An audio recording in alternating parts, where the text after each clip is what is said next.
हरि ओम आनन्दमानन्दकरं प्रसन्नं ज्ञानस्वरूपं निजबोधरूपं योगीन्द्रमीड्यां भवरोगवैद्यं श्रीमद्गुरुं नित्यमहं नमामि। यस्यांके च विभाति भूधरसुता देवापगामस्तके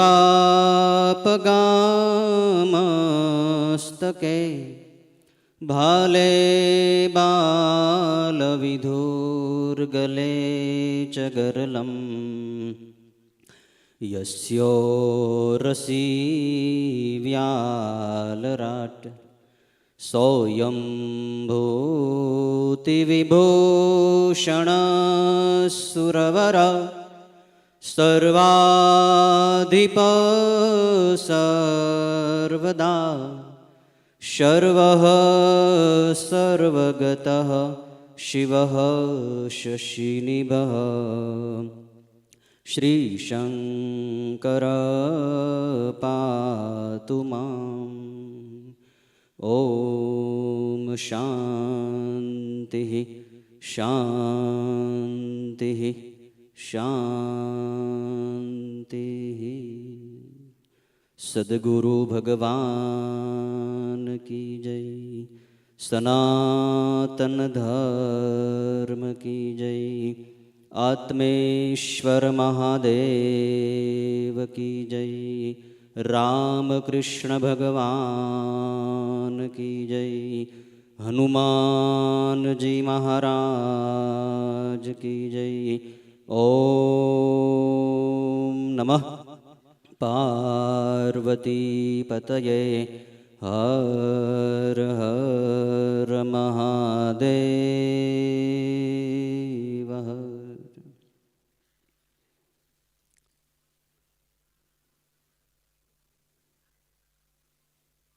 अपनी अंदर अने बहार, अपनी आगळ अने पाछळ, अपनी दाई अने बाई बाजू, ऊपर अने नीचे, अपनी आसपास सर्वत्र जेमनी पवित्र चेतना विलसी रही है।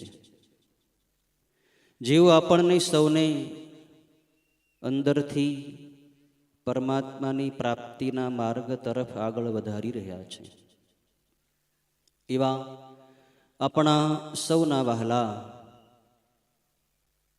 अने आ शरीरना अंतरमां नित्य आत्म स्वरूपे विराजमान एवा वहाला सद्गुरु भगवानना पावन चरणारविंदमां आजनी आ पावन घड़ीए गुरुदेवनो आ बाळक शतकोटी साष्टांग दंडवन नमस्कार करे छे। करोड़ो ब्रह्मांडोना नायक आशुतोष पार्वती परमेश्वर जेओ ना एक एक रोमनी अंदर करोड़ो करोड़ो ब्रह्मांडो विलसी रह्या छे, जेओ सूक्ष्माति सूक्ष्म छे अने महान थी पण महान छे, जीवो सृष्टिनु परम कारण है, जेओ सृष्टिनु अधिष्ठान है, जेमना आधारे सृष्टि टकी रही है, जेमना संकल्प मात्रथी सृष्टिनु सर्जन पालन अने संहार थाय छे, एवा आशुतोष पार्वती परमेश्वर आत्मेश्वर महादेवना पावन चरणारविंदमां पण आजनी आ पावन घड़ीए आ बाळक शतकोटी साष्टांग दंडवन नमस्कार करे छे। आजनी आ पावन घड़ी एटले अपना इष्ट आराध्य देवादिदेव महादेव आत्मेश्वर महादेवना पवित्र गगनचुंबी आकाश ने आंबे एवा भव्याति भव्य दिव्य शिलान्यास विधि के जे आपणे गई काले संपन्न कर्यो अने जेमां जे विधिना आपणे सौ साक्षी बन्या एवो शिलान्यास विधिनो कार्यक्रम। तदुपरांत जे आपणे सौने अपना जीवननु परम कर्तव्यथी जे करीने આપણે સૌ ભગવાન શિવની અત્યંત નજીક પહોંચી શકીએ એવી એક પવિત્ર ઉપાસના, એવું એક પવિત્ર યાજ્ઞિક કર્મ એટલે મહારુદ્ર યાગનું પવિત્ર આયોજન આપણે આ પર્વે કર્યું. ત્રિદિવસના સમયની અંતર્ગત મહારુદ્ર યાગનું આયોજન. આજનો આ પવિત્ર પર્વ એટલે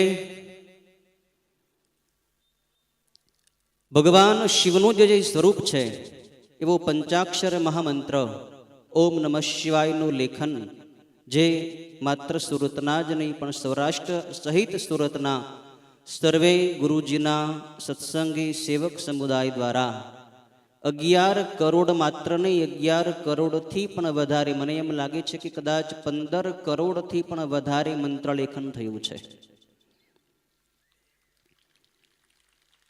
2 દિવસ પહેલા પણ 11 કરોડથી પણ વધારે મંત્રલેખન મંત્રપોથીઓ આશ્રમની અંદર પહોંચી ગઈ હતી. પણ છેલ્લા 2 દિવસમાં તો લોકો ખૂબ મંત્રપોથીઓ લઈને આવ્યા કે અમારી પણ આ મંત્રલેખનની આહુતિ આ આત્મેશ્વર મહાદેવના શિવાલય નિર્માણ રૂપી યજ્ઞની અંદર કંઈક અપાય એવા પવિત્ર ભાવની સાથે, એક આસ્તિક ભાવની સાથે ભગવાન શિવના ચરણોમાં અનુરાગ લઈને જે મંત્ર લેખકોએ મંત્રપોથીઓ અહીં પહોંચાડી, મંત્ર લખીને મંત્રપોથી અહીં પહોંચાડી, એમની પવિત્ર પૂજન વિધિનો આપણે કાર્યક્રમ કર્યો. આજે આ 11 કરોડ મહામંત્ર લેખનનું અભિયાન પરિપૂર્ણ થયું, એનું પણ સુંદર આયોજન. સાથે આધ્યાત્મિક પથ પ્રદર્શન કરે, જે આપણી અંદર પરમાત્મા તત્વની જિજ્ઞાસા જગાડે એવા પુસ્તકોનું વિમોચન પણ થશે, એનું પણ સુંદર આયોજન. આવો માત્ર ત્રિવિધ નહીં પણ ચતુર્વિધ કાર્યક્રમ આજે ઉજવાઈ રહ્યો છે. ત્યારે સૌ પ્રથમ આપણે ભગવાન શિવની ઘણી વાતો કરવી છે, શિવનો મહિમા ગાવો છે, યજ્ઞ વિશે વિસ્તારથી આપણે જાણવું છે, સમજવું છે. એ પહેલાં આપણે આપણા મનને થોડી વાર અંતર્મુખ કરી ભગવાન સુધી પહોંચાડીએ, આપણે પરમ શાંતિનો અનુભવ કરીએ અને શાંત હૃદય કર્યા પછી જે જ્ઞાન આપણને પ્રાપ્ત થાય એ જ્ઞાન આપણા હૃદયની અંદર બરાબર બેસી જાય, જીવનમાં બરાબર ઉતરી જાય. તો હૃદયને શાંત કરવા માટે, હૃદયને ભક્તિભાવથી ભરવા માટે, આપણા મનને અંતર્મુખ કરવા માટે થોડી વાર બધાય આંખો બંધ રાખજો, ટટ્ટાર બેસજો. તમારા મનને સંસારની વિચારધારામાંથી પાછું વાળો, સંસારમાં ભટકતી વૃત્તિઓની પાછી વાળી તમારા લલાટમાં કેન્દ્રિત કરો. ભાવ કરો ભગવાન આત્મેશ્વર મહાદેવની દિવ્ય આત્મજ્યોતિ આપણા સૌના લલાટની અંદર જલી રહી છે. શાંત શીતળ દિવ્ય શિવ પ્રકાશ, શિવ જ્યોતિર્મય પ્રકાશ આપણા લલાટમાં આવ્યો છે. એ જ્યોતિ આનંદમય છે. એ શિવ જ્યોતિનો આનંદ આપણા રોમ રોમની અંદર પ્રસરી ગયો છે. આપણી નસે નસમાં ભગવાન શિવની ચેતના વિલસી રહી છે. આપણે જીવ મટીને શિવ બની રહ્યા છીએ. આપણે આત્માથી પરમાત્મા તરફ પ્રયાણ કરી રહ્યા છીએ. આપણી અંદરથી ને બહારથી પવિત્ર થઈ રહ્યા છીએ. આવા ભાવ સાથે આપણે સૌ થોડી વાર આત્મજ્યોતિનું, શિવ જ્યોતિનું લલાટમાં ધ્યાન કરીએ. બધા આંખો બંધ રાખજો.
શાંતિ.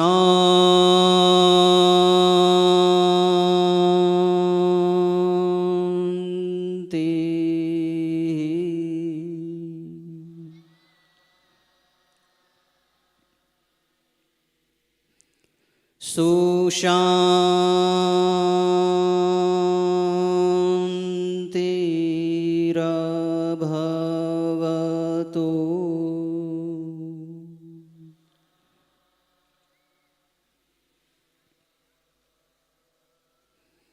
સર્વત્ર શાંતિરભવતુ.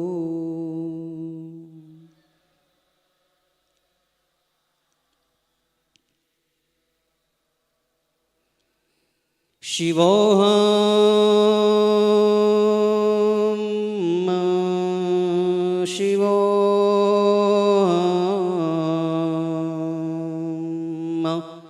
શિવોહમ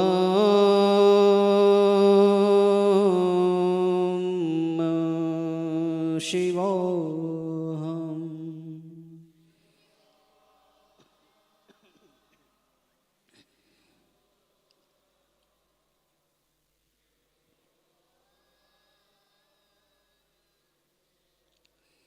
શિવોહમ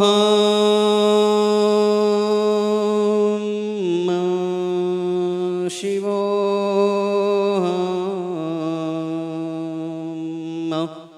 શિવોહમ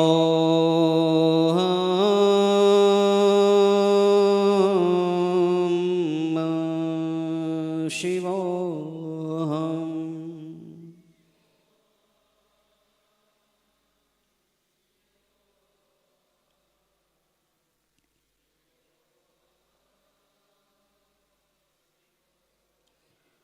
ઓમ ઓમ ઓમ ઓમ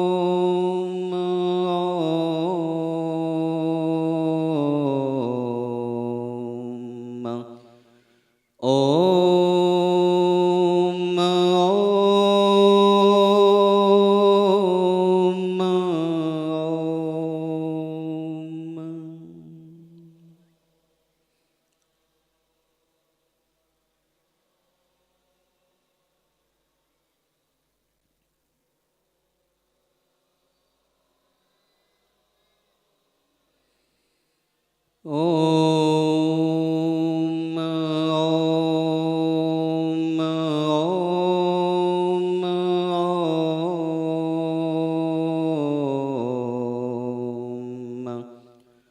ઓમ ઓમ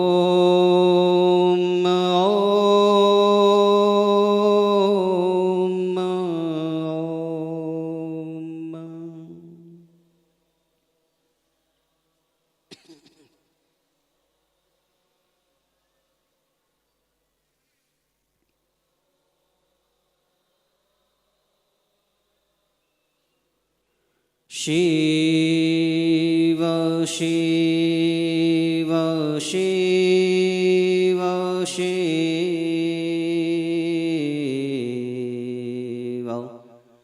શિવ શિવ શિવ.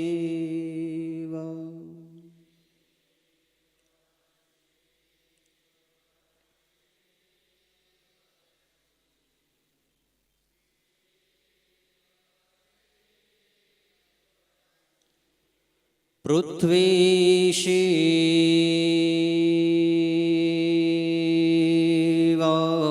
જલ શિવ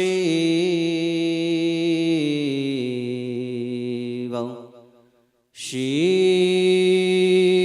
શિવ શિવ.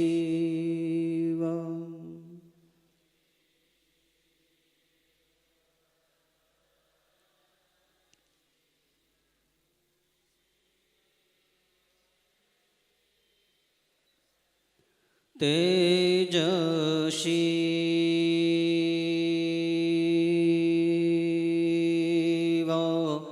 વાયુ શિવ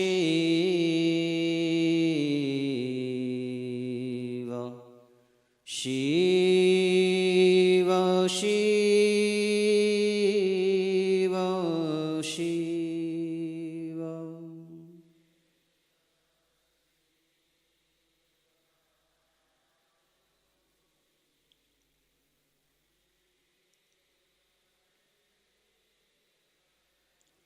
આકાશ શિવ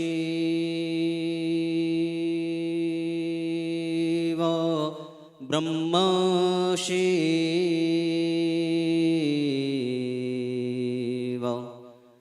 શિવ શિવ શિવ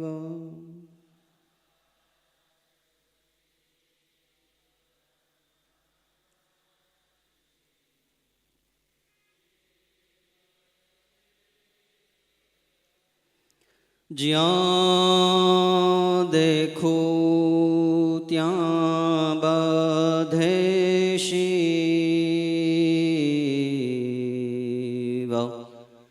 શિવ શિવ શિવ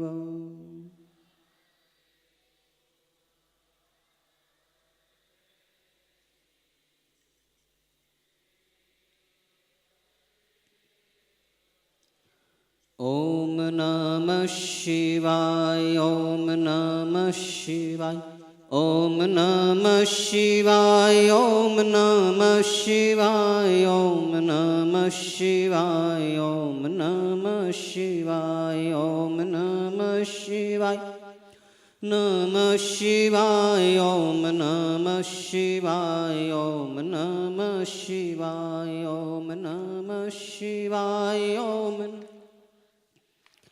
ઓમ નમઃ શિવાય ઓમ નમઃ શિવાય ઓમ નમઃ શિવાય નમઃ શિવાય ઓમ નમઃ શિવાય ઓમ નમઃ શિવાય ઓમ નમઃ શિવાય નમઃ શિવાય ઓમ નમઃ શિવાય ઓમ નમઃ શિવાય ઓમ નમઃ શિવાય નમઃ શિવાય ઓમ નમઃ શિવાય ઓમ નમઃ શિવાય ઓમ નમઃ શિવાય નમઃ શિવાય ઓમ નમઃ શિવાય ઓમ નમઃ શિવાય ઓમ નમઃ શિવાય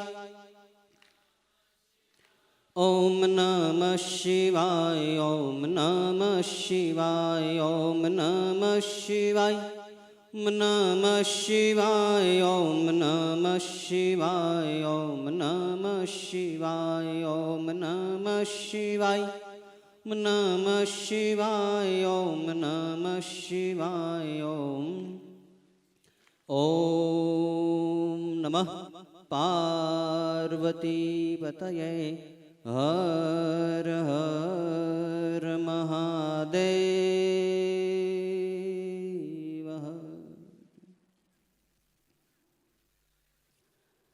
માનવ જન્મનું પરમ અને ચરમ લક્ષ્ય પરમાત્માની પ્રાપ્તિ છે. પરમાત્માની પ્રાપ્તિના હેતુથી જ ભગવાને કરુણા કરીને, કૃપા કરીને જીવને મનુષ્ય શરીર પ્રદાન કર્યું છે. જીવ અનેકો જન્મોના દુઃખ સહન કરીને અનેક યોનિઓમાં ભટકીને જ્યારે થાકી જાય ત્યારે ક્યારેક ભગવાનની એના ઉપર કૃપા થાય, ભગવાનની દયા આવે, કરુણા ઉપજે કે આ જીવને હું એક એવી તક આપું, એક એવો અવસર આપું કે જે અવસર મેળવીને એ જીવ મારા સુધી પહોંચી જાય. ત્યારે ભગવાન એને માનવ જન્મ આપે છે. રામાયણની અંદર પણ આવે છે, કબહુ કરી કરુણા નર દેહી દેત ઈસ બિનુ હેતુ સ્નેહી. ભગવાન સ્નેહપૂર્વક કોઈ પણ હેતુ રહિત કૃપા કરે છે. ભગવાનનામાં કોઈ સ્વાર્થ નથી, માત્ર આપણા ઉપર કૃપા કરીને ભગવાન માનવ જન્મ આપે છે. તો માનવ જન્મ મળી જાય પછી પરમાત્માની પ્રાપ્તિ એ આપણું કર્તવ્ય બની ગયું. તો પરમાત્માની પ્રાપ્તિ કેવી રીતે કરવી, એના માર્ગો, એના ઉપાયો શાસ્ત્રમાં અને સંતોની વાણીમાં ઘણા ઘણા બતાવ્યા છે. તો પરમાત્માની પ્રાપ્તિના ઘણા ઉપાયોમાંનો એક ઉપાય ભગવાન શિવની આરાધના. શિવનું ભજન એ માનવ જન્મને સફળ કરવાનો સર્વશ્રેષ્ઠ ઉપાય છે. શિવનું ભજન, શિવની ઉપાસના, શિવની આરાધના એ આ સંસાર સાગર તરવાનો સરળ અને શ્રેષ્ઠ માર્ગ છે. આ ભવનિધિ તરવો હોય તો ભગવાન શિવની ઉપાસના કરો. અને આ ભવનિધિ તરવા માટે કંઈક પરમાત્માની તરફ આગળ વધવા માટેના હેતુથી જ આપણે આ આશ્રમના આંગણે આ પવિત્ર તાપી મૈયાના તટ પર આત્મેશ્વર મહાદેવના શિવાલયનો નિર્માણનો નિર્ણય લીધો. અને એ નિર્ણયને પૂર્ણ કરવા માટે, એ સંકલ્પને સાકાર કરવા માટેના પ્રથમ સોપાન રૂપે આપણે મહારુદ્ર યાગનું આયોજન કર્યું. યજ્ઞ એ આપણી સનાતન ધર્મની સંસ્કૃતિનું મુખ્ય અવિભાજ્ય અંગ છે. યજ્ઞ એ સનાતન ધર્મનું શિર છે, મસ્તક છે. યજ્ઞ કોને કહેવાય? યજ્ઞ માટે ગીતા સહિત અનેક શાસ્ત્રોમાં એની વ્યાખ્યાઓ કરવામાં આવી છે. એના વિશે વિવેચનો થયા છે, એના વિશે પ્રવચનો પણ થયા છે. સંતો મહાત્માઓએ પણ એના માટે ખૂબ લખ્યું છે. યજ્ઞનો સીધો અને સરળ અર્થ કરવો હોય તો ભગવાને ગીતાની અંદર જે યજ્ઞનો અર્થ કર્યો, તો યજ્ઞનો અર્થ છે કર્તવ્ય કર્મ. એવું કર્મ કે જે કરવાથી આપણું અને સમાજનું કલ્યાણ થાય, આપણો અને સમાજનો વિકાસ થાય, સર્વનું સાર્વત્રિક અભ્યુત્થાન થાય. એવું કર્મ એટલે યજ્ઞ. યજ્ઞ આપણને સમાજ પ્રત્યેની આપણી ફરજ બજાવવા માટેની પ્રેરણા આપે છે. આ શરીરમાં આપણે આવીને જે કાંઈ પ્રાપ્ત કર્યું છે એ બધું જ આપણને સંસાર પાસેથી મળ્યું છે. આપણે સાથે લઈને આવ્યા નથી અને સાથે લઈ જવાના પણ નથી. ખાલી હાથે આવ્યા હતા અને ખાલી હાથે જવાના છે. જે કાંઈ મળ્યું એ આપણને અહીંયાથી મળ્યું છે. શરીર માતા પિતાની પાસેથી મળ્યું છે. સંસ્કારો પણ એમણે આપણને આપ્યા છે. શરીરનું પાલન પોષણ પણ માતા પિતા દ્વારા થયું છે. સમાજ પાસેથી આપણને શિક્ષણ મળ્યું છે. વસ્તુઓ પદાર્થો આપણને અહીં સમાજ પાસેથી મળી છે. તો સમાજ પાસેથી મળેલી વસ્તુ પદાર્થને, સમાજ પાસેથી મળેલા જ્ઞાનને, સમાજ પાસેથી મળેલી વિદ્યાને, આવડતને, આપણી અંદર જે કાંઈ કલા કૌશલ્ય અને શક્તિ છે એ તમામની અંદરથી મમતા ઉઠાવીને, એની અંદર આપણી જે મમતા બંધાયેલી છે, મમતા છોડીને સંસારની જ વસ્તુ છે એ સંસારને જ આપી દેવી, એનું નામ યજ્ઞ. ત્વદીયમ વસ્તુ ગોવિંદ તુભ્યમેવ સમર્પયે. પ્રભુ, આપની જ વસ્તુ આપને હું અર્પણ કરું છું. આ વસ્તુ મારી નથી, આપની જ છે. આવા ભાવ સાથે ભગવાનને જે કાંઈ અર્પણ કરવું, ભગવાનને નિમિત્તે જે કાંઈ આપવું, એ યજ્ઞ. યજ્ઞ કરવો ફરજિયાત છે. જે મનુષ્ય યજ્ઞ એટલે કર્તવ્ય કર્મ કરતો નથી, ભગવાને એને ચોર કહ્યો છે. ઇષ્ટાન ભોગાન હિ વો દેવા દાસ્યંતે યજ્ઞ ભાવિતા તૈર દત્તાન પ્રદાયેભ્યો યો ભુંક્તે સ્તેન એવ સહ. ગીતાની અંદર ભગવાને કહ્યું કે દેવતાઓ પાસેથી મળેલી સામગ્રીને જે મનુષ્ય બીજાને આપ્યા વગર માત્ર પોતે જ ભોગવી લે છે, એ ચોર છે. મળેલી સામગ્રીને પોતે ઓહિયા કરી જાય છે, કાંઈ વાપરતો નથી. સમાજ માટે, દેવતાઓ માટે, ભગવાન માટે, ગરીબો માટે, ગાયો માટે, પશુ પક્ષીઓ માટે, સૃષ્ટિના સંચાલન માટે યજ્ઞ કરવો જરૂરી છે. એના માટે કંઈક આપવું જોઈએ. આપણે બધા આ સૃષ્ટિરૂપી યંત્રણા એક એક પૂર્જા છે, એક સ્પેર પાર્ટ છીએ. કોઈ યંત્રનું દરેક સ્પેરપાર્ટ જો બરાબર રીતે પોતપોતાની જગ્યાએ કાર્ય કરે તો સંસારરૂપી યંત્ર બરાબર ચાલે. નાની એવી ઘડિયાળ હોય, એમાંનો એકાદ ચકરડું એનો એક ચક્ર હોય, એ પણ જો બરાબર ન ચાલે તો ઘડિયાળ બંધ પડી જાય, અથવા તો ટાઈમ વહેલો મોડો બતાવવા માંડે. એમ આ સંસારમાં સુખ ત્યારે જ ફેલાઈ શકે જ્યારે આ સંસારનું અંગ એવા આપણે બધાય પોતપોતાનું કર્તવ્ય બજાવશું ત્યારે. સંસારમાં દુઃખ ક્યારે આવે છે? જાણે માણસ પોતાનું કર્તવ્ય કર્મ કરતો નથી, યજ્ઞ કરતો નથી. આપણી દેવતાઓ પ્રત્યે પણ ફરજ છે. દેવતાઓની આપણે આપીએ, યજ્ઞની અંદર આહુતિ આપીએ તો દેવતાઓ પુષ્ટ થાય અને એના વડે દેવતાઓ સૃષ્ટિ ઉપર વૃષ્ટિ કરે, ધન ધાન્ય પાકે, ફળ ફૂલ પાકે, એનાથી આપણું શરીરનું સંચાલન થાય, શરીરનો નિર્વાહ થાય અને આપણે આપણું કાર્ય બજાવી શકીએ. આપણી અને બધાની ઉન્નતિ માટે યજ્ઞ જરૂરી છે.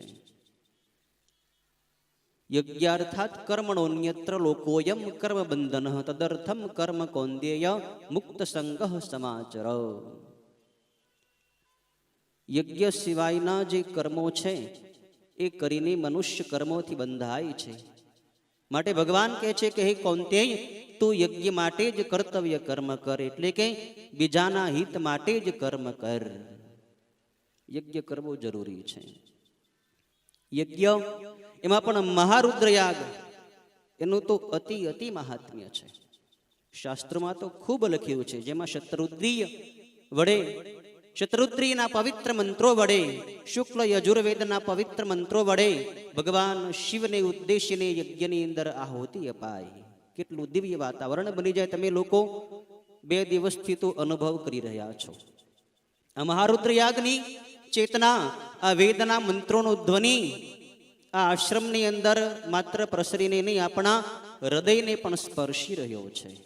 કેટલો આનંદ હિલોળે ચડ્યો છે, કેટલો માનવ મહેરામણ.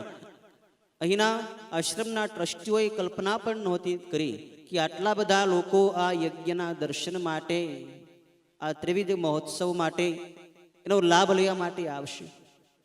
શું બતાવે છે? અહીંનો આનંદ જ એટલો બધો આખા સુરતમાં પ્રસરી ગયો. માત્ર સુરતમાં જ નહીં, છેક સૌરાષ્ટ્ર સુધી પહોંચ્યો છે. યજ્ઞ થાય ત્યાં બધાને પોષણ મળે છે, વનસ્પતિઓને, જીવોને, દેવતાઓને, મનુષ્યોને. અને આપણે આ 3 દિવસમાં માત્ર તમને એમ લાગતું હશે કે મહારુદ્ર યાગ એક આપણે યજ્ઞ કરી રહ્યા છીએ. એક નહીં, આપણે 5 યજ્ઞ કરી રહ્યા છીએ. આજે મારે 5 યજ્ઞની વાત કરવી છે, માત્ર એક મહારુદ્ર યાગ જ નહીં. મહારુદ્ર યાગ તો પ્રત્યક્ષ યાગ છે જ, યજ્ઞ છે જ, જેમાં ભગવાન શિવ પ્રસન્ન થાય, જેમાં ભગવાન શિવને ઉદ્દેશીને આહુતિ અપાય છે. મહારુદ્ર યાગ ને વિશે ભગવાન શિવ પણ પદ્મ પુરાણની અંતર્ગત મૃત્યુ દેવતાને કહે છે કે હે મૃત્યુ દેવતા, જે જીવ અનાયાસે પણ શતરુદ્રી વડે મારી આરાધના કરે, મારા પવિત્ર શિવ નામનો જપ કરે, એને હે મૃત્યુ દેવતા તારા ધામના દરવાજા જોવા પડતા નથી, એને મારું ધામ પ્રાપ્ત થાય છે. શતરુદ્રી વડે જે મારી આરાધના કરે, મારા પંચાક્ષર મંત્ર નમઃ શિવાયનો જે જપ કરે અને મારા શિવ નામની જે આરાધના કરે, ઉપાસના કરે, જપ કરે, એ મારા ધામમાં આવવાની લાયક છે. એ તારા ધામમાં નહીં આવી શકે.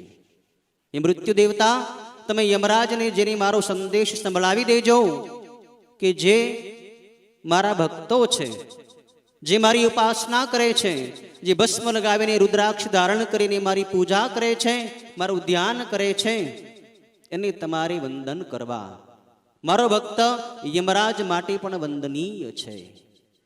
ભગવાન શિવ પદ્મપુરાણની અંદર હાથ ઊંચા કરીને, ડંકો વગાડીને એમ કહે છે ભગવાન શિવ કે મારા શિવ નામની અંદર પાપોને બાળવાની એટલી બધી શક્તિ રહેલી છે કે જીવ એના જીવનમાં ગમે એટલા પાપ કરી નાખે, પણ એ તમામ પાપોને મારું નામ ક્ષણ માત્રની અંદર ભસ્મીભૂત કરી નાખે છે.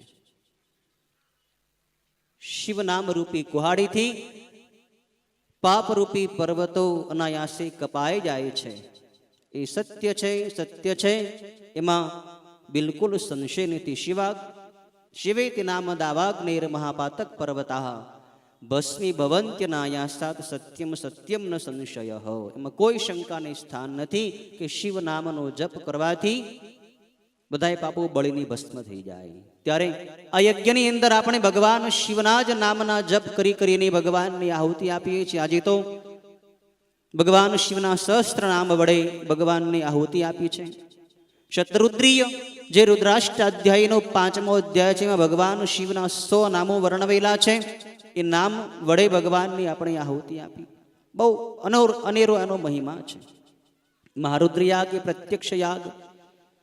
બીજો યજ્ઞ એટલે જપ યજ્ઞ, જે બધા જ કરી શકે. આવો મહારુદ્ર યાગ કદાચ બધા લોકો ન કરી શકે, જેમાં ઘણા બધા ધનની, ઘણા બધા પરિશ્રમની જરૂર પડે, ઘણી બધી હવન સામગ્રીની જરૂર પડે. કદાચ આવો યજ્ઞ બધા ન કરી શકે, તો જપ યજ્ઞ તો પ્રત્યેક મનુષ્ય માત્ર કરી શકે.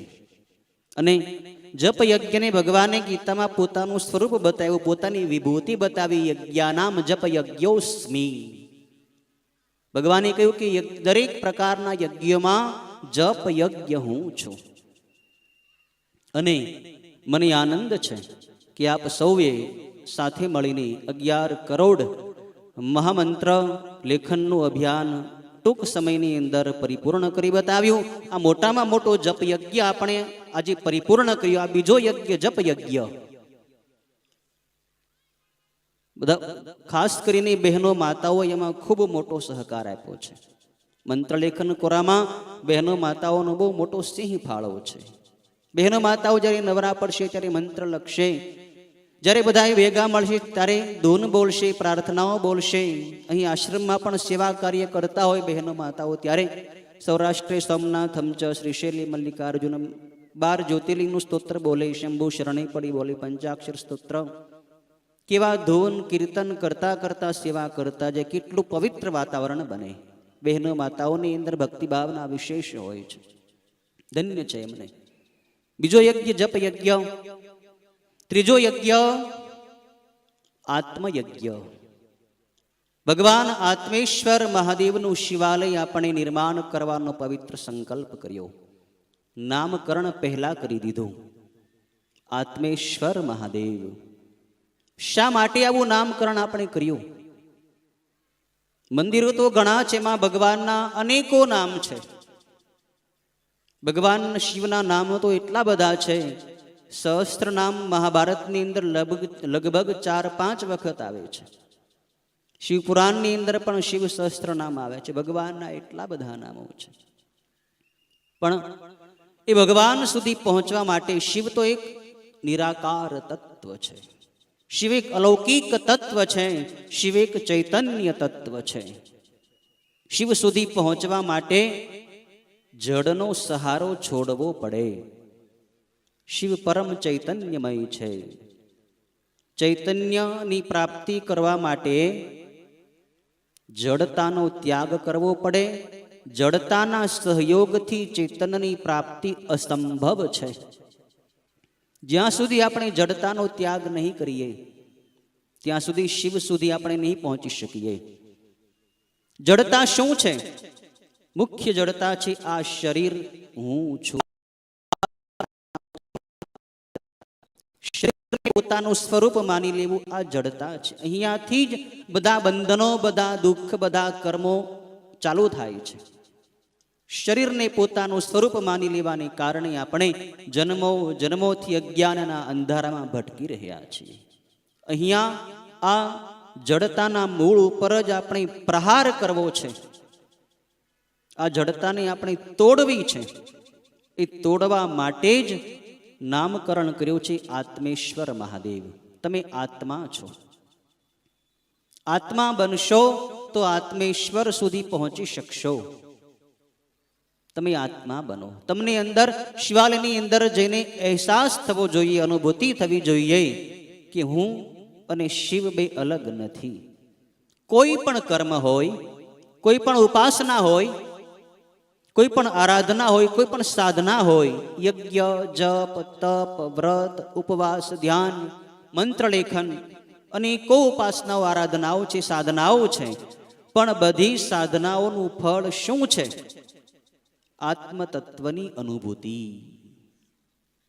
જડતાનો નાશ થઈ જાય અને હું આત્મ સ્વરૂપ છું એવો અંતરબોધ થઈ જાય. આ બધી સાધનાની અંતિમ પરિણતિ છે. બધી સાધનાઓ અહીં પૂર્ણ થાય છે. ત્યાંથી પછી આગળ સાધકની કાંઈ કરવાનું રહેતું નથી. સાધકનું કર્તવ્ય પૂર્ણ થઈ જાય છે. હું આત્મા છું એવું સમજાઈ જાય તો પછી બધું જ, બધી સાધનાઓ ત્યાં પૂર્ણ થઈ જાય. તો આપણે અંતિમ સાધના અહીં આત્મેશ્વર મહાદેવના મંદિરમાં કરવાની છે. અહીં આપણને સૌને આત્માનો અનુભવ થાય, આત્મ શાંતિનો અનુભવ થાય. એટલા માટે આત્મેશ્વર મહાદેવ નામ રાખ્યું છે. આપણા ગુરુદેવે પણ પોતાના પ્રારંભિક યૌવન કાળમાં વેદાંત દ્વારા આત્મદર્શન માટે, આત્મ જાગૃતિ માટે ખૂબ પ્રચાર કર્યો વેદાંતનો. પંચીકરણ, વિચાર સાગર વગેરે ખૂબ ગ્રંથો ભણાવ્યા વેદાંતના, અને ખૂબ લેખન કર્યું ગુરુજીએ, ખૂબ પ્રવચનો કર્યા. પણ પછી લોકોની કક્ષા નીચે ઉતરતી ગઈ એટલે ધીરે ધીરે ગુરુજી આપણને ભક્તિનો માર્ગ પણ બતાવ્યો. આપણે ભક્તિ પણ ખૂબ કરી, પણ હવે કંઈક આગળ વધવું જોઈએ. તમે તમારા બાળકને કાયમ પહેલા ધોરણમાં જ રાખવા ન માગો. કોઈ પણ શિક્ષક હોય એ પણ એમ ઈચ્છે કે મારો વિદ્યાર્થી પ્રગતિ કરે, આગળ વધે, ઉન્નતિ થાય. એક વર્ષમાં પહેલું ધોરણ પૂરું કરી બીજા ધોરણમાં, બીજામાંથી ત્રીજામાં, ચોથામાં, એક પછી એક પગથિયાં આગળ ચડવું જોઈએ. ત્યાંને ત્યાં રહેવાનું કોઈ ઈચ્છતા નથી. તમે પણ જે સ્થાને છો ત્યાંથી તમે ઉન્નતિ ઈચ્છો છો. પ્રગતિ બધાને જોઈએ છે. તો આપણે શારીરિક સાધનાઓ તો ખૂબ કરી, પૂજા પણ ખૂબ કરી છે, કરી રહ્યા છીએ અને હજી પણ કરવાની છે. મંત્રલેખ પણ આપણે કર્યું છે, કરી રહ્યા છીએ, કરવાનું પણ છે. બધી સાધનાઓ જે આપણને ગુરુજી બતાવી છે, ઉપાસનાઓ બતાવી છે, બધી કરવાની છે, પણ સાથે એક ઉપાસના સાથે જોડી લેવાની છે કે આપણે રોજ અંતર્મુખ થતા શીખીએ, આપણી અંદર જોતા શીખીએ. અને અંતર્મુખ થવાનું જ્ઞાન આપણને સદગુરુ પાસેથી મળે છે. સદગુરુદેવ એ આપણા આધ્યાત્મિક શિક્ષક છે. ગુરુદેવની પાસેથી જે મળે છે એ શિક્ષણ કોઈ ભૌતિક શિક્ષણ નથી. ભૌતિક શિક્ષણનો અહંકાર થાય, બૌદ્ધિક જ્ઞાનનો પણ અહંકાર થાય, પણ આધ્યાત્મિક જ્ઞાન થયા પછી અહંકારની જીવનમાં સ્થાન રહેતું નથી. તમે સ્કૂલમાં ભણો, ડિગ્રીઓ પ્રાપ્ત કરો, એનો તમને અહંકાર થાય કે હું કોલેજ ભણી ગયો, મેં ડૉક્ટરની ડિગ્રી મેળવી લીધી, હું એન્જિનિયર બની ગયો. અભિમાન થવાની સંભાવના છે.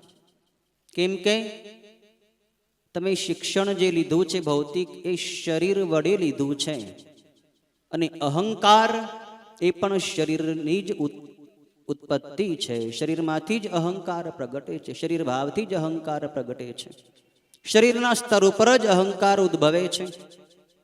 આત્માના સ્તર ઉપર અહંકાર નષ્ટ થઈ જાય છે.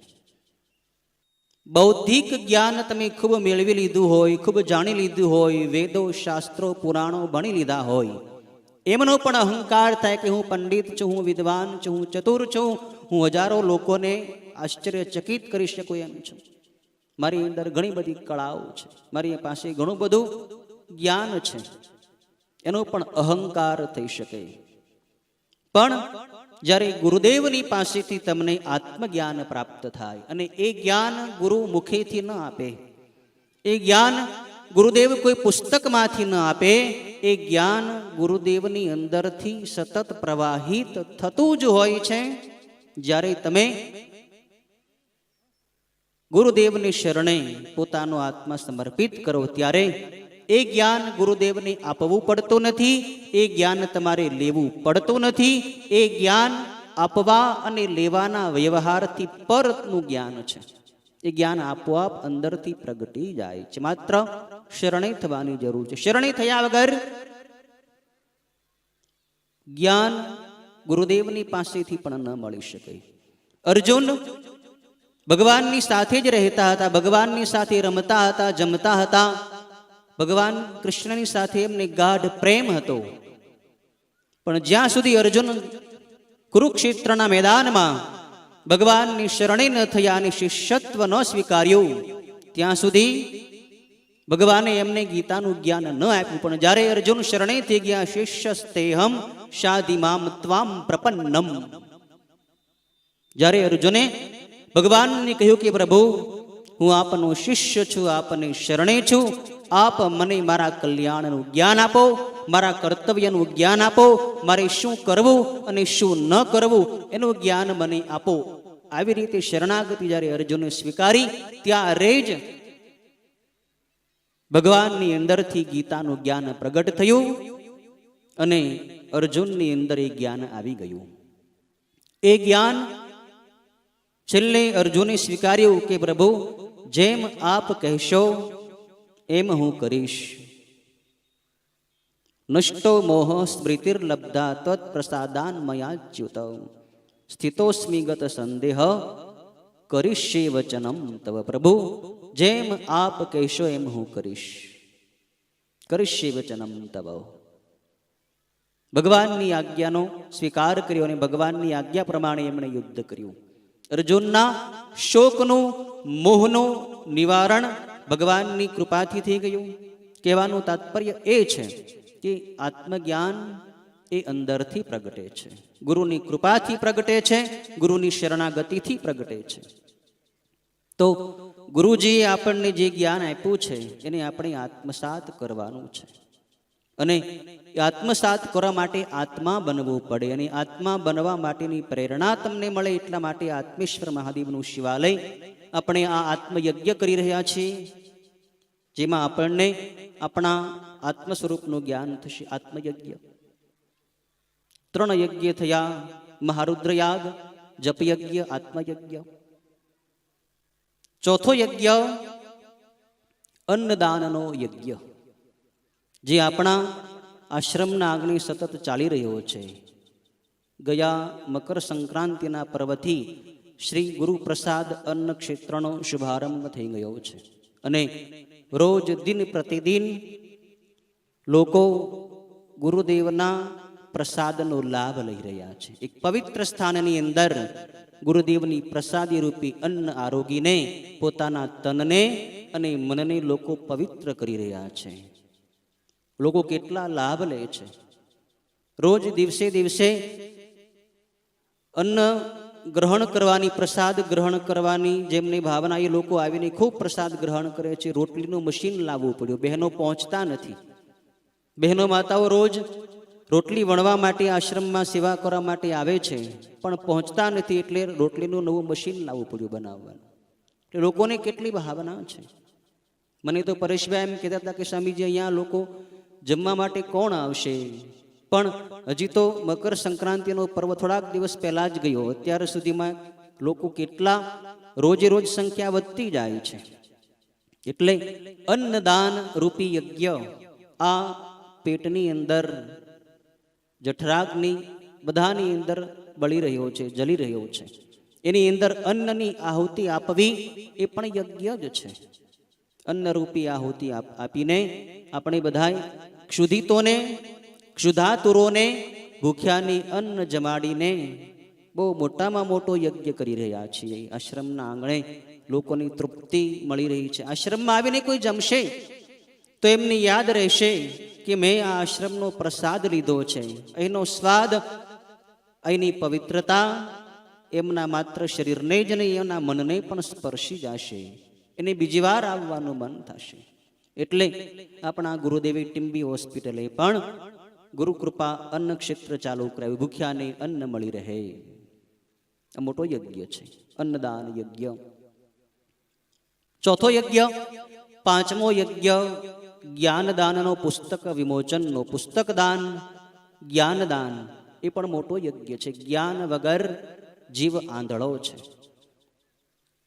કઈ દિશામાં જવું એ માર્ગદર્શન આપણને સંતો મહાત્માઓ પાસેથી પ્રાપ્ત થાય છે. ઋષિઓએ જે ગ્રંથો લખ્યા, જે સંહિતાઓ લખી, જે સ્મૃતિ ગ્રંથો લખ્યા, એમના સાધનાના નિચોડ રૂપે, એની અનુભૂતિના નિચોડ રૂપે લખ્યા છે. ઋષિઓને મંત્રોના દ્રષ્ટા કહેવામાં આવે છે. ઋષયો મંત્ર દ્રષ્ટા રહો. ઋષિઓ મુનિઓને મંત્રના દર્શન થયા. એનો મર્મ શું છે? સાધના કરતી વખતે, ભજન કરતી વખતે, આરાધના કરતી વખતે ઋષિઓને પોતાની અંદર જે અનુભૂતિઓથી, અંદરથી જે જ્ઞાનનું સ્ફુરણ થયું, એ જ્ઞાન ઋષિઓ મુનિઓએ ગ્રંથોની અંદર લખી નાખ્યું. અને એ જ્ઞાન આજે આપણા સનાતન ધર્મની મોટી ધરોહર છે, જેના વડે આપણને આપણા જીવનની નવી દિશા મળે, પરમાત્માની પ્રાપ્તિ માટેના માર્ગો આપણને જાણવા મળે, આપણી અંદર રહેલા દોષોને ટાળવા માટે આપણને માર્ગદર્શન પ્રાપ્ત થાય. ઋષિઓના ઉપકારોને આપણે ક્યારેય ભૂલી ન શકીએ. આપણા ગુરુજીએ પણ કેટલા ગ્રંથો લખ્યા. કોઈ પણ સંત મહાત્મા હોય અથવા કોઈ સાધક હોય, સાધના માર્ગમાં જ્યારે આગળ વધે ત્યારે એની અંદર અવનવા દિવ્ય ભાવોનું પ્રગટીકરણ થાય જ છે, થયા વગર રહે જ નહીં. જ્યારે જીવ શિવની નજીક જવાનો પ્રયત્ન કરતો હોય ત્યારે શિવનું જ્ઞાન, શિવનો આનંદ, શિવની ચેતના એની અંદર આવવાની ચાલુ થઈ જાય. અને એ ચેતના, એ જ્ઞાન અંદરથી એવું પ્રગટ થાય કે જે એને રોમ રોમની અંદર રોમ રોમ પુલકિત થઈ જાય, લખ્યા વગર રહી શકે નહીં. ઋષિઓએ ખૂબ લખ્યું છે, આપણા ગુરુજીએ ખૂબ લખ્યું છે. અને મૌન દરમિયાન ગુરુજીએ સાવરકુંડલા મુકામે જિજ્ઞાસુ પિયુષ ગ્રંથનું લેખન કર્યું. ગુરુજી જ્યારે મૌનની અંદર બેસતા ત્યારે એમને પણ જે ભીતરમાંથી ભાવો પ્રગટ થયા, એમને પણ એમ થયું કે ભાવિ સમાજ પેઢી, ભાવિ મનુષ્ય જાતિ જે કળિયુગના દોષોથી જેનું જીવન ખરડાઈ જવાની સંભાવના છે, ભટકી જવાની સંભાવના છે, આ શરીરની પાસે આવવા વાળો સેવક સમુદાય સીધા અને સરળ રસ્તે, ટૂંકામાં ટૂંકા માર્ગેથી ભગવાન શિવની પ્રાપ્તિ કેમ કરી લે, એવા ભાવથી ગુરુજીએ પુસ્તકોનું લેખન કર્યું. જ્યારે ગુરુજી લખતા ત્યારે મને તો ખ્યાલ છે, ગુરુજીના લેખન મેં ખૂબ જોયા છે. પેલા 50 પૈસાની મંત્ર બુક મળતી. ગુરુજી એ મંત્ર બુકના, જે બુકમાં ખાનાવાળી મંત્ર બુક હોય, જેમાં માત્ર ઓમ નમઃ શિવાય જ લખી શકાય, એ મંત્ર બુકમાં ગુરુજીએ લખેલું છે. બુકના અંદરના પાના ઉપર જ નહીં, ગુરુજી કાગળનો પૂરેપૂરો સદુપયોગ કરી લેતા. આપણે અત્યારે કાગળનો બેફામ ઉપયોગ કરીએ છીએ, જ્યાં ત્યાં કારણ વગર કાગળને પસ્તીમાં જવા દઈએ છીએ. ગુરુજી મંત્ર બુકના પૂઠા ઉપર જ્યાં કંઈક લખાણ કરેલું હોય, છાપેલું હોય, એ છાપેલા લખાણની વચ્ચે ક્યાંક થોડી ઘણી જગ્યા હોય તો એમાં પણ ગુરુજી એકદમ ઝીણા ઝીણા ઝીણા ઝીણા અક્ષરે લખી લેતા. મારી પાસે છે હજી બુકો ગુરુજીનો લેખન કરેલાની. કોઈ વધારાનો કાગળ હોય ગુરુજી એનો પણ સદુપયોગ કરી લેતા. એકવાર રાણસીકી આપણા કૌશિકભાઈ શાસ્ત્રી, એમના પિતાજીએ વર્ષો પહેલાની વાત છે, ગુરુજીને કોઈ ભાગવત કથાની પત્રિકા ગુરુજીને નિમંત્રણ રૂપે આપેલી. અને એની પાછળ પણ, એ પત્રિકાની પાછળ કોર્યું પાનું હતું, એમાં પણ ગુરુજીએ લેખન કર્યું. મેં કૌશિકભાઈને બતાવ્યું હતું. અને લખાણ એટલે કેવું લખાણ, માત્ર સાદી વાતો નહીં, ઉપનિષદોના રહસ્યો ગુરુજીએ લખ્યા. એક એક મંત્રનો ભાવાર્થ, કેવું ઊંડું લખાણ છે એની અંદર. ગુરુજી માત્ર પ્રવચન દરમિયાન જ સામાન્ય ભાષામાં આપણી સાથે વાતચીત કરતા, બાકી એમની વિદ્વત્તા બહુ પ્રખર હતી. રાણસીકી મુકામે ગુરુજી પ્રથમ ચાતુર્માસ કર્યો અને બીજો ચાતુર્માસ ગુરુજીએ ગોંડલ મુકામે કર્યો. ગોંડલમાં બહુ મોટા મોટા ભણેલા ગણેલા વિદ્વાનો ગુરુજીના પ્રવચનમાં આવતા, શિક્ષકો આવતા, એન્જિનિયરો આવતા, નોકરિયાત વર્ગ બહુ મોટા પ્રમાણમાં આવતો. અને ગુરુજીએ ભાગવતનો પ્રથમ શ્લોક જન્માંદ્યસ્ય તાન્વયોદિતરતશ્ચાર્થેષ્વભિજ્ઞ સ્મરટ, આ શ્લોક ઉપર, એક જ શ્લોક ઉપર ગુરુજીએ આખો મહિનો ત્યાં પ્રવચન કરેલું. તમે કલ્પના કરો, એક એક શબ્દ ઉપર, એક એક અક્ષર ઉપર ગુરુજી કેટલી સૂક્ષ્મતાથી ચિંતન કર્યું હશે, અધ્યયન કર્યું હશે, મનન કર્યું હશે, અને એ પછી શ્રોતાઓને એક મહિના સુધી એક જ શ્લોક ઉપર પ્રવચન કરવું એ કોઈ સામાન્ય માણસની કક્ષાની બહારની વાત છે. ગુરુજીની વિદ્વત્તા બહુ ઊંચી કક્ષાની હતી. કાશીમાં ગુરુદેવ અભ્યાસ કરતા ત્યારે સ્પર્ધાઓ યોજાતી. કાશીના ઋષિકુમારો, બાળકો સાથે ગુરુજી જ્ઞાન ગોષ્ઠી કરતા, અને ગુરુજી બધાય સંતો મહાત્માઓએ, ઋષિકુમારોએ જે કાંઈ પ્રશ્ન પૂછ્યા હોય એના ગુરુજી સચોટ જવાબ આપી દેતા. ગુરુજી ભણતા અને ભણાવતા. કાશીમાં સંન્યાસીઓને ગુરુજી ભણાવતા. બંને કાર્ય કર્યું છે ગુરુજીએ. માત્ર શાસ્ત્ર જ્ઞાન જ નહીં, આત્મજ્ઞાન પણ ગુરુજી આપણને આપ્યું. આત્મજ્ઞાનનો અધિકાર આપણો ન રહ્યો ત્યારે ભક્તિનું જ્ઞાન આપ્યું, કર્મયોગનું જ્ઞાન આપ્યું. ગુરુજી જ્ઞાનદાતા. મારે કહેવું તો એ છે કે ગુરુજી એ ખૂબ લખ્યું છે, લખ્યા વગર રહી શકે નહીં. પુસ્તક વિમોચનનો કાર્યક્રમ આજે આયોજિત કરેલો છે. પુસ્તક ઉદ્ગાર એક સંતના જે પુસ્તક છે, આ પુસ્તક 14 વર્ષ પહેલા લખાયેલું હતું. 2010ની સાલ ગુરુદેવનું પવિત્ર સાનિધ્ય અને ગુરુદેવની સેવાનો પાવન અવસર આ શરીરની પ્રાપ્ત થયો હતો. ગુરુદેવના પવિત્ર સત્સંગથી મન ભક્તિભાવ અને વૈરાગ્યથી ભરપૂર રહેતું હતું. અંદર નવનવા દિવ્ય વિચારો સ્ફુરતા રહેતા હતા, જાણે ભગવાન જ પ્રેરણા કરતા હોય. સત સાહિત્યનું વાંચન પણ, સંતો મહાત્માઓના લખેલા ગ્રંથોનું અધ્યયન પણ ચાલુ હતું. એ દરમિયાન એમ થયું કે આ ભાવોને એમના નષ્ટ થઈ જવા દેવા એના કરતા કાગળના પૃષ્ઠો ઉપર એને લખી દઈએ તો સ્વાંતઃ સુખાય, આપણને પોતાને જ ભવિષ્યમાં કામ લાગશે કે આપણા ભૂતકાળના વિચારો કેવા હતા, સાધના ક્ષેત્રે આપણે કેવી કક્ષામાંથી આપણે પસાર થયા છીએ. તો એક વર્ષ દરમિયાન ઈસવીસન 2010ની સાલમાં 365 દિવસના 365 પેજ લખાણા, ગુરુદેવની કૃપાથી લખાણા. અને એ લેખન પુસ્તક છપાવવા માટે નહોતું કર્યું, માત્ર સ્વાંતઃ સુખાય. એક રોજનીશી, જેમ તમે વેપારીઓ કેમ રોજનીશી લખે કે આટલી આવક, આટલી જાવક, આટલી લેવડ દેવડ, એમ આખા દિવસનું ભજન સાધન કાંઈ ચિંતન મનન થયું હોય એના સાર રૂપે દિવસના અંતે સંધ્યા સમયે એ લેખન કરી લેતો.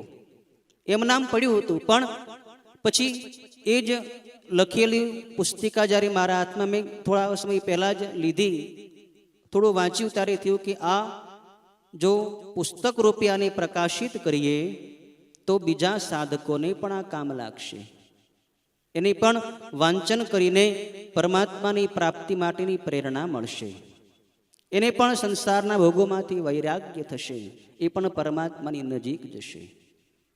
ત્યારે એને પુસ્તક આકારે પ્રકાશિત કરવાનો સંકલ્પ કર્યો. સંકલ્પ સાકાર કરતા પહેલા એની અંદર પ્રાર્થનાઓ પણ લખી છે, અંતરમાંથી ઉદ્ભવેલી પ્રાર્થનાઓ, ભગવાનને પોકાર, એક આર્ત સ્વરે ભગવાનને લખેલી પ્રાર્થનાઓ, 365 પ્રાર્થનાઓ પણ આની અંદર છે. અને પુસ્તક તૈયાર થયું. બીજું પુસ્તક સદવિચાર સુમન, જેનો પરિચય કૌશિકભાઈ હમણે આપવાના જ છે, મારે વિશેષ કાંઈ નથી કહેવું. પણ કહેવાનો અર્થ એ છે કે સાધક લખ્યા વગર રહી શકે નહીં. ઘણીવાર એમ થાય કે ઘણું લખ્યું, ગુરુજીના પ્રવચનો પણ ઘણા લખ્યા, પુસ્તકો પણ ઘણા લખ્યા, જીવન ચરિત્ર લખ્યું, લખવાનું ચાલુ છે. હવે એમ થાય કે કાગળિયા કાળા કરવાનું કામ હવે બંધ કરી દઈએ, લખવાનું બંધ કરીને અંતર્મુખ થઈએ, કંઈક ભજન કરીએ, ઉપાસના કરીએ, ધ્યાન કરીએ, એકાંતમાં રહીએ. અને લખવાનું બંધ કરી પણ દઉં ઘણી વાર, કાંઈ લખવું નથી. પણ જ્યારે ભજન કરવા બેસીએ ત્યારે વળી પાછા અંદરથી દિવ્ય ભાવો પ્રગટ થાય, વળી પાછી અંદરથી સ્ફુરણાઓ થાય. એટલે કલમ હાથમાં લીધા વગર રહેવાય નહીં અને લખાઈ જાય છે. ઘણું એમ થાય કે નથી લખવું, પણ અંદરથી ભાવો પ્રગટ થાય એટલે એમ થાય કે ચાલો લખી લઈએ, ક્યારેક કોકને કામ લાગશે ને ક્યાંક એને માર્ગદર્શન મળશે, ક્યાંક કોકનું જીવન સુધરશે. એટલે લખાઈ જાય છે. માત્ર ગુરુજીની કૃપાથી લખાય છે. આ શરીરનો એમાં કોઈ પરિશ્રમ નથી, આ શરીરનું એમાં કોઈ રોલ નથી. માત્ર ગુરુજીની કૃપાથી જ બધું થાય છે, ભગવાનની કૃપાથી બધું થાય છે. આમ નામ આપણે લખવા બેસવું હોય તો વિચાર કરતા કરતા કેટલું વિચારીએ કોઈ વિષય ઉપર, એક લીટી પણ ન લખી શકીએ. પણ જ્યારે ભગવાનની કૃપા વરસે, મને એક અનુભવ છે લેખનનો, કે જ્યારે ભગવાનની પૂજા કરીને પછી રૂમમાં જઈએ ત્યારે અંદરથી ભાવો પ્રગટ થયા હોય, ધ્યાનમાંથી ઊભા થઈએ ત્યારે ભાવો પ્રગટ થયા હોય. ખાસ એક અનુભવ એ છે કે સાયંકાળે સંધ્યા સમયે બહુ દિવ્ય ભાવો પ્રગટ થાય છે. કોને ખબર કેવો એ સમય હશે?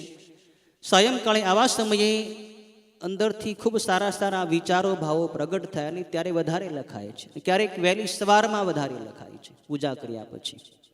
એટલે તમે જ્યારે ભક્તિ માર્ગમાં, સાધના માર્ગમાં આગળ વધશો ત્યારે તમને પણ અનુભવ થશે ને લખવું જોઈએ.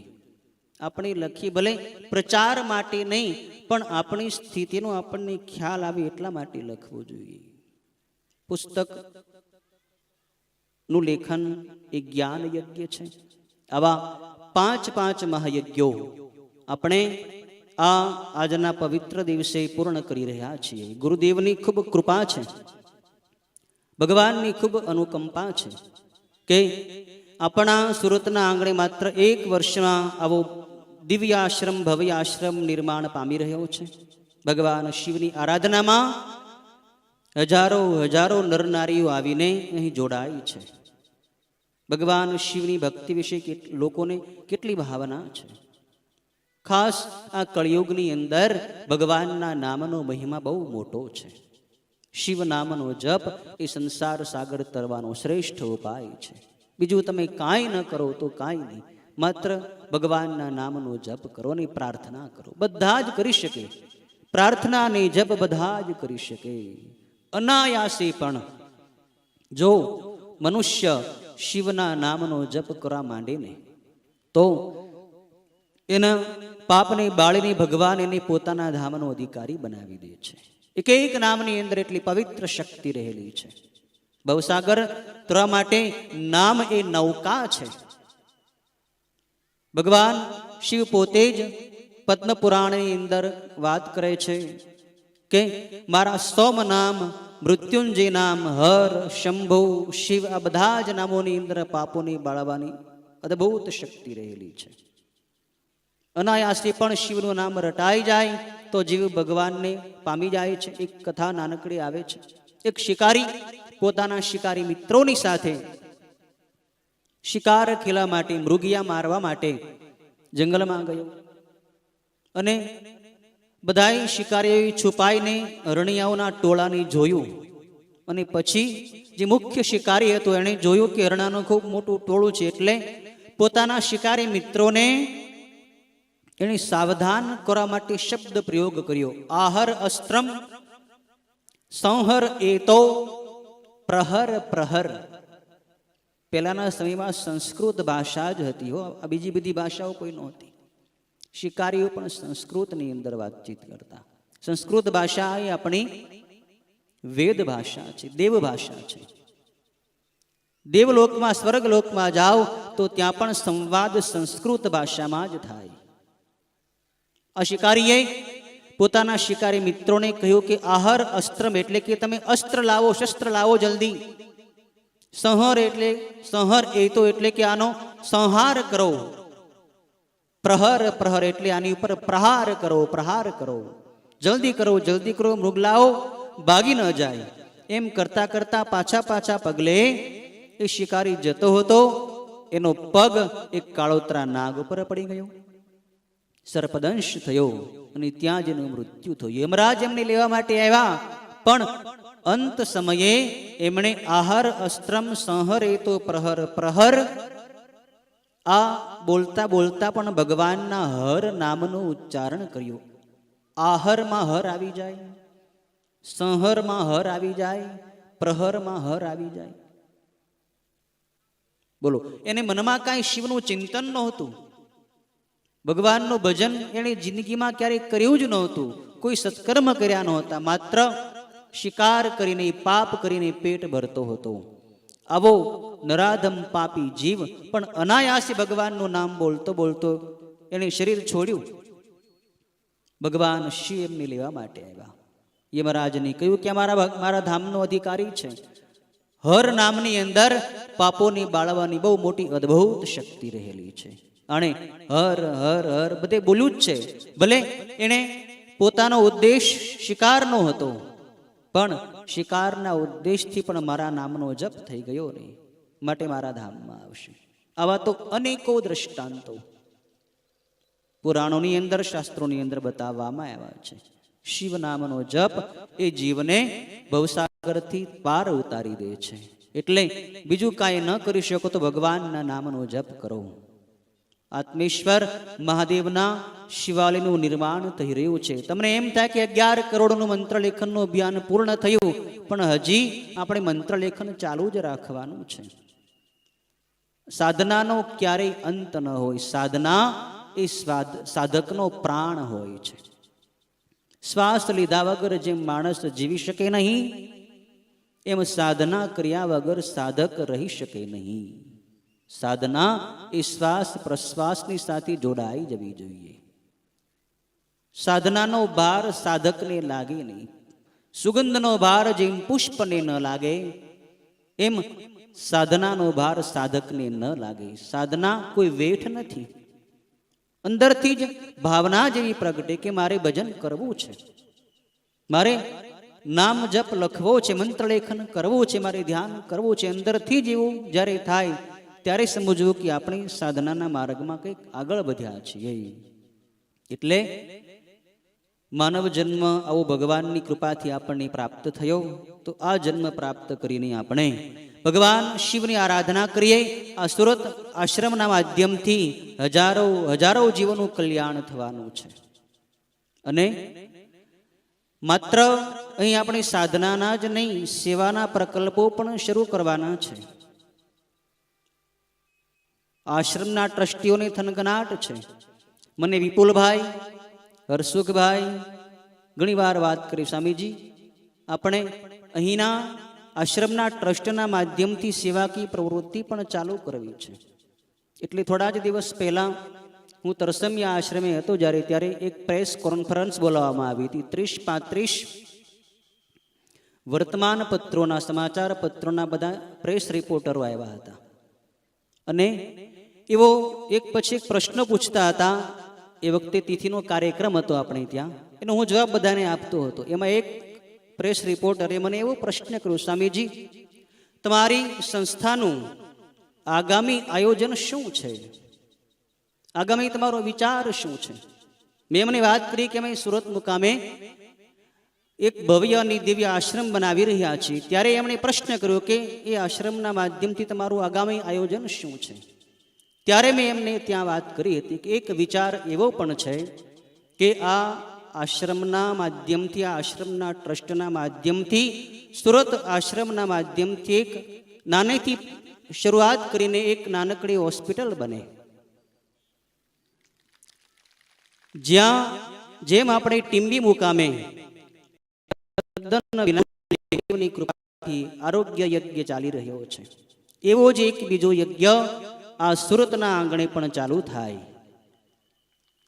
ગરીબોને, જેને ખરેખર જેઓ દવાના અભાવે, ઔષધિના અભાવે જેઓ જીવ છોડી રહ્યા છે, મૃત્યુ પામી રહ્યા છે, બિચારા જેના ઘરમાં રોગનો ખાટલો આવે ને એને ખબર હોય એક સાંધી ત્યાં 13 તૂટે, એવી પરિસ્થિતિ આ હળાહળ મોંઘવારીના સમયમાં ઘરમાં ઊભી થઈ હોય, અને ઘરનો એક જ વ્યક્તિ કમાતો હોય અને એ જ જ્યારે બીમાર પડે ત્યારે કેવી કફોડી હાલત એની થતી હશે.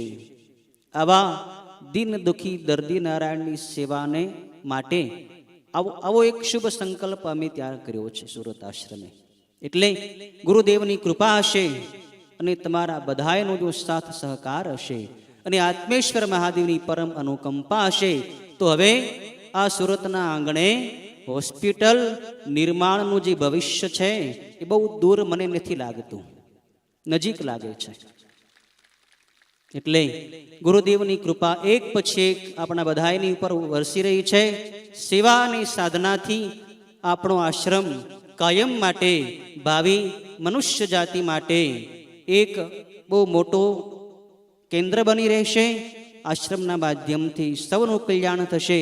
ભગવાન આત્મેશ્વર મહાદેવને અને ગુરુદેવને હું હૃદયથી પ્રાર્થના કરું કે હે ગુરુદેવ, હે આત્મેશ્વર મહાદેવ, આ આશ્રમમાં આવવાવાળા તમામ ભક્તો, નર નારીઓ, ભાઈઓ બહેનો સૌનું કલ્યાણ કરજો. સૌને આપની ભક્તિનું અમૃત દાન કરજો અને સૌને આપના દર્શન આપજો, સૌને આત્મદર્શન કરાવજો અને સૌને આપના ધામમાં લઈ જાજો.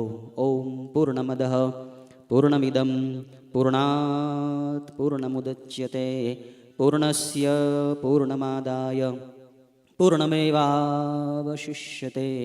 ઓમ શાંતિ શાંતિ શાંતિ.